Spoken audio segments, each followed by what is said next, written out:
Hello everyone, હું Mehul sir આપ સૌનું સ્વાગત કરું છું મારી ચેનલ ધ બ્રાઇટર્સમાં.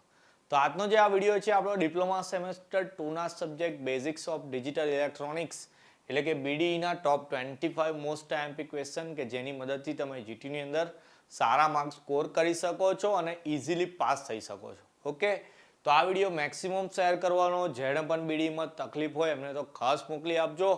તમે રેગ્યુલરની એક્ઝામ આપવાના હોવ કે રિમેડિયલની એક્ઝામ આપવાના હોવ, આ 25 ક્વેશ્ચન છે એ જીટીયુ માટે મોસ્ટ આઈએમપી જ છે. તમે પેપર આપવા જાઓ તો એમાં દેખશો તો આમાંથી ઘણા બધા ક્વેશ્ચન તમને જોવા મળશે. ઓકે, તો સ્ટાર્ટ કરીએ. તો સૌથી પહેલો જે ક્વેશ્ચન મેં અહીંયા લખ્યો છે એમાં હું એક કન્વર્ઝન એટલું લખ્યું છે. કન્વર્ઝનનો મતલબ છે કે કાં તો તમને બાઇનરીમાંથી ઓક્ટલમાં પૂછ્યું હોય, ઓક્ટલમાંથી બાઇનરીમાં હોય, બાઇનરીથી ડેસિમલમાં, બાઇનરીથી હેક્સાડેસિમલમાં, તો એ રીતના જે કન્વર્ઝન છે એ કરવાના રહેશે તમારે. એ કન્વર્ઝન 4 માર્કની અંદર પૂછાશે. ઓકે, પહેલું ચેપ્ટર જે છે આપણું આઈ થિંક 18 માર્કનું છે, તો એમાંથી 4 થી 6 માર્કના તમને કન્વર્ઝન જોવા મળશે. એના પછી 1's compliment, 2's compliment, 9's compliment ને 10's કોમ્પ્લિમેન્ટ છે.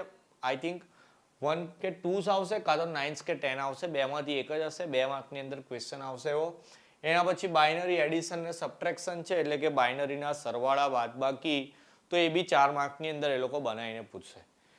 એની સાથે સાથે થિયરીની વાત કરું તો ગ્રે કોડવાળી થિયરી છે પહેલા ચેપ્ટરમાંથી એક કરી દેવાની ખાસ. આમ તો એક્સેસ 3 કોડ પણ છે પહેલા ચેપ્ટરની અંદર, પણ આપણે એ લાસ્ટ ચેપ્ટરમાં તૈયાર કરવાના છે એટલે આપણે એને લાસ્ટ ચેપ્ટરમાં કન્સિડર કરીશું.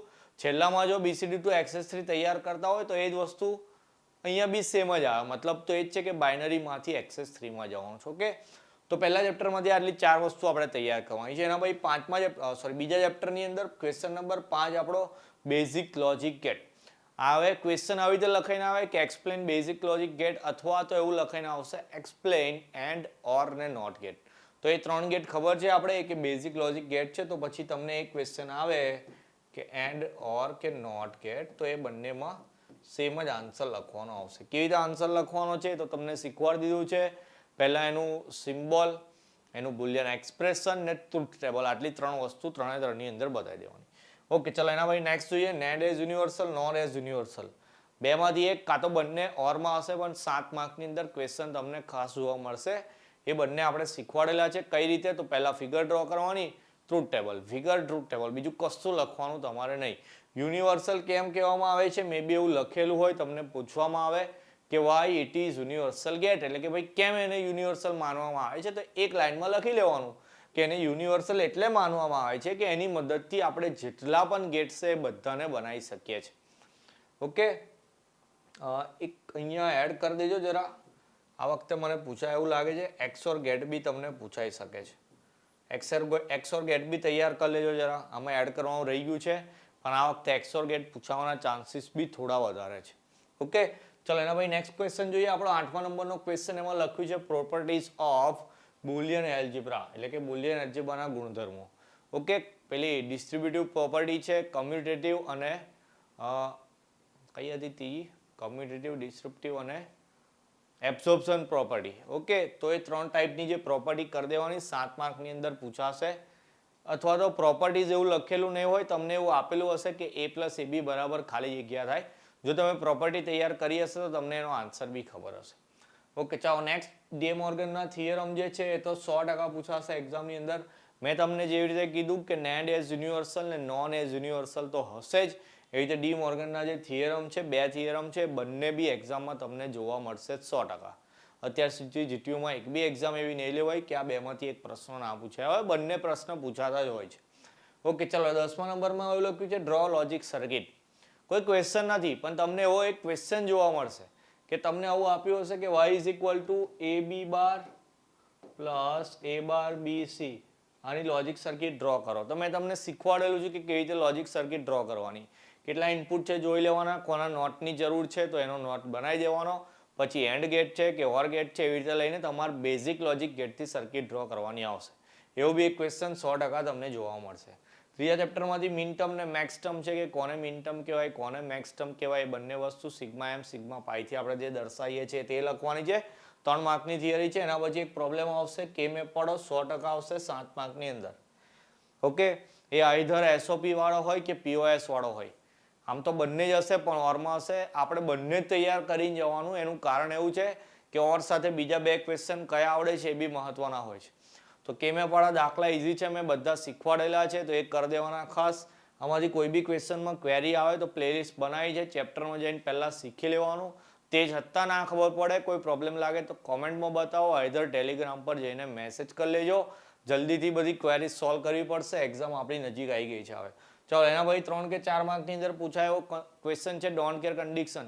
તો ડોન્ટ કેર કન્ડિશન શું છે? તો આપણને ખબર છે કે ડોન્ટ કેર એવું વસ્તુ છે કે ઇનપુટમાં કંઈ બી આપો તો એના આઉટપુટમાં કોઈ ફેરફાર ના થાય, તો એ ડોન્ટ કેર થઈ ગયું. ચાલો એના પછી હાફ એડર, ફૂલ એડર, હાફ સબટ્રેક્ટર ને ફૂલ સબટ્રેક્ટર. એકદમ ઇઝી અને આઈએમપી ક્વેશ્ચન. 4 છે પણ એમાંથી 2 આવશે.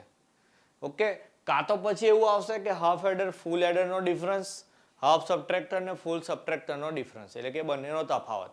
તો હાફ એડર ફૂલ એડર જો તમે શીખી ગયા હોય તો એનો તફાવત બી થઈ જશે. હાફ સબટ્રેક્ટર ફૂલ સબટ્રેક્ટરનો બી તફાવત તમને ઇઝીલી આવડી જશે. ઓકે, ચલો એના પછી આજે વાત કરી હતી આપણે BC2 to XS3 કોડની. તો એમાં એક ટેબલ બી બનાવી દેવાનું. આપણે જે રીતે બાઇનરીથી XS3 ના બધા કોડ લખી દીધા હતા ટેબલમાં, એ રીતે લખી દેવાનો. મે બી આ ક્વેશ્ચન બી 7 માર્કની અંદર પૂછાઈ શકે એવો છે. ઉપર જે આપણે આ બેના ડિફરન્સની વાત કરી કે બંને વચ્ચેનો તફાવત પૂછી નાખે તો એ બી 7 માર્કની અંદર બનાવી નાખશે પ્રશ્ન. તો જેટલા બી મુદ્દા હું તમને શીખવાડેલા છે, બુકમાં આપેલા હોય, દરેક મુદ્દા આપણે લખવાના રહેશે. ઓકે, ચલો એના પછી 19મો ક્વેશ્ચન 4 માર્કની અંદર પૂછાય, ડિફરન્સ બિટવીન કોમ્બિનેશનલ અને સિક્વન્શિયલ લોજિક સર્કિટ. એટલે કે કોમ્બિનેશનલ અને સિક્વન્શિયલ લોજિક સર્કિટ છે, એનો તફાવત છે. બંનેમાં 4 મુદ્દા આપેલા છે. મેં તમને 4 શીખવાડેલા છે, એ રીતે એનો જવાબ લખવાનો છે. પછી લાસ્ટ ચેપ્ટરની અંદર ફ્લિપફ્લોપ છે આપણા, ડી ફ્લિપફ્લોપ, જેકે ફ્લિપફ્લોપ અને RS ફ્લિપફ્લોપ. 3 ફ્લિપફ્લોપ ખાસ તૈયાર કરી દેવાના છે. ક્વેશ્ચન કદાચ એવો પૂછાય કે ફ્લિપફ્લોપ શું છે અને કઈ કઈ ટાઈપના ફ્લિપફ્લોપ આવે, તો ફ્લિપફ્લોપની ખાલી ડેફિનેશન યાદ રાખીને આ 3 ફ્લિપફ્લોપ લખી દેવાના. ઓકે, જેકે RS D અને પેલો માસ્ટર સ્લેવ માસ્ટર જેકે છે એ બી લખી દેવાનો. ખાલી નામ લખવા કીધા હોય તો. એક્સપ્લેન કરવામાં તો 3 જ કરવાના છે, D, RS ને JK. આ વખતે લગભગ 100% D તો 4 માર્કની અંદર પૂછાશે. બીજા 2 તૈયાર કરી દેવાના, ઓરની અંદર મળી જાય તો ફાયદો થઈ જશે. એની સિવાયના જે આ 3 ક્વેશ્ચન છે જે બુકમાં આપેલા નથી. કયા કયા ક્વેશ્ચન? ડીકોડર, મલ્ટીપ્લેક્સર અને એન્કોડર. 4 વસ્તુ છે જે બુકમાં નથી આપેલી. એ બધી સર્કિટ છે એ આપણી થઈ જશે કોમ્બિનેશનલ સર્કિટમાં આવી જાય. હાફ એડર ફૂલ એડર છે, એવું જ મલ્ટીપ્લેક્સર, ડીમલ્ટીપ્લેક્સર, ડીકોડર ને એન્કોડર 4 વસ્તુ છે. બુકમાં નથી આપેલી તો તમારે કઈ વસ્તુ કરવાની છે ખાસ તૈયાર? તો આ 3 વસ્તુ, 3 to 8 ડીકોડર, 1 to 4 ડીમલ્ટીપ્લેક્સર ને 8 to 1 મલ્ટીપ્લેક્સર. આ 3 ક્વેશ્ચન ખાસ તૈયાર કરી લેજો. ઓકે, ક્યાંથી મળશે તમને એના આન્સર? તો તમે ગૂગલ કરશો તમને મળી હશે. 3 to 8 ડીકોડર પૂછાય મે બી, તો એને કેવી રીતે આન્સર લખવાનો છે? તો તમારે પહેલાં એનો બ્લોક ડાયાગ્રામ કરવાનો છે કે એમાં 3 ઇનપુટ આવશે અને 8 ઇનપુટ થઈ જશે, 8 આઉટપુટ થઈ જશે. એ જ રીતે 1 to 4 ડીમલ્ટીપ્લેક્સર આવે તો એક જ ઇનપુટ 4 આઉટપુટ. તો એ રીતે પહેલાં બ્લોક ડાયાગ્રામ ડ્રો કરવાનો, એના પછી ટ્રુથ ટેબલ લખવાનું અને ટ્રુથ ટેબલ પરથી લોજિક સર્કિટ ડ્રો કરવાની. બસ આ રીતે જ આન્સર લખવાનો છે. તો તમને 3 to 8 ડીકોડરનો બ્લોક ડાયાગ્રામ એવું લખશો તો ગૂગલ પર ફિગર મળી જશે. 3 to 8 ડીકોડરનો ટ્રુથ ટેબલ કરશો તો એ બી મળી જશે ને એની સાથે સાથે લોજિક સર્કિટ બી તમને મળી જશે. તો આ 3 ક્વેશ્ચન છે, એનો આન્સર આ રીતે ફાઇન્ડ કરીને લખી દેજો એક જગ્યાએ. લખ્યા પછી મને ટેલિગ્રામ પર મોકલી આપજો, આપણે ચેક કરી લઈશું કે આન્સર બરાબર છે કે નહીં.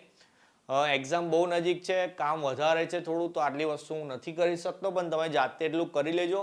તમારી પાસે ઓલરેડી ફેકલ્ટી પાસેથી અથવા કોલેજમાંથી તમે કોઈ રીતે આનું મટીરિયલ કલેક્ટ કરી લીધું હોય તો મને શેર કરી આપજો. તો જે લોકો પાસે ના હોય આપણે એને બી મોકલી આપીએ અથવા તો ગ્રુપમાં મૂકી દઈશું. ઓકે, તો આજે 4 વસ્તુ છે આપણી, એન્કોડર, ડીકોડર, મલ્ટીપ્લેક્સર, ડીમલ્ટીપ્લેક્સર. એમાંથી આ 3 મોસ્ટ આઈએમપી છે. તો આની સાથે સાથે આપણે જોઈ લીધું કે બેઝિક્સ ઓફ ડિજિટલ ઇલેક્ટ્રોનિક્સ એટલે કે BDની અંદર કયા 25 મોસ્ટ આઈએમપી ક્વેશ્ચન છે. જો આટલા ક્વેશ્ચન તૈયાર કરી જશો તો તમે પાસ તો થઈ જ જશો. અહીં લખ્યું છે આરામથી પાસ, પણ એકલું પાસ નહીં, તમે સારા એવા માર્ક્સ પણ કોર્સ કરી શકશો. ઓકે, આટલી તૈયારી થઈ જાય એના પછી શું કરવાનું? તો આટલી તૈયારી કોઈની એકદમ પાક્કી થઈ જાય ને વધારે માર્ક લાવવા હોય તો આપણે ચેપ્ટર વાઇઝ જેટલા બી ક્વેશ્ચન કરાય છે બધા તૈયાર કરી લેવાના. અને એ બી થઈ જાય તો પછી જૂના પેપર આપેલા છે એ બી સોલ્વ કરી દેવાના. તો તમે 70માંથી 70 માર્ક્સ પણ લાવી શકો છો. ઓકે, આ વિડીયોની મદદથી તમે 50 માર્ક તો આરામથી સ્કોર કરી શકો છો. બીજા 20 માટે થોડી વધારે મહેનત કરવી પડે. પણ જે લોકોને અઘરું લાગતું હોય તો પહેલાં ખાલી આટલી વસ્તુ તૈયાર કરી લેશે. ઓકે, કોઈ ક્વેરી હોય તો કોમેન્ટમાં બતાવો અથવા ટેલિગ્રામ પર જઈને મને મેસેજ કરો. આપણે જલ્દીથી એનું સોલ્યુશન લઈ લઈશું. એક્ઝામ નજીક છે તો બરાબર તૈયારી કરતું રહેવાનું, પોતાનું ધ્યાન રાખવાનું. મળીશું નેક્સ્ટ વિડીયોની અંદર. જય હિન્દ, જય ભારત.